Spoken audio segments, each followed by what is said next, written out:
অন্যদিকে নিজেদের দাবি আদায়ে দেশের বিভিন্ন স্থানে মানববন্ধন ও ব্লকেট কর্মসূচি পালন করেছেন বিএসসি ও ডিপ্লোমা প্রকৌশলীরা।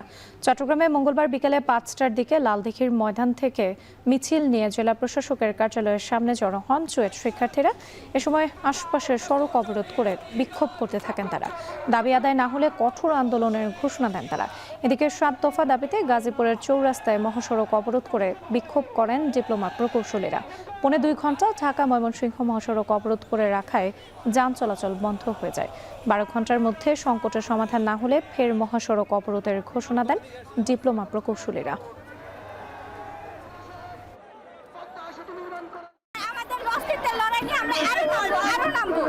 অস্থিতিশীল অবস্থায় ফেলানোর জন্যই মূলত তারা কালকে মব তৈরি করেছে।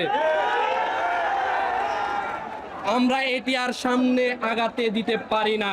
সকল পরীক্ষা থেকে তারা যাতে বাধাগ্রস্ত করতে পারে সেই বিষয়ে তারা সুপরিকল্পিতভাবে একটি ষড়যন্ত্র তারা চালিয়ে যাচ্ছে।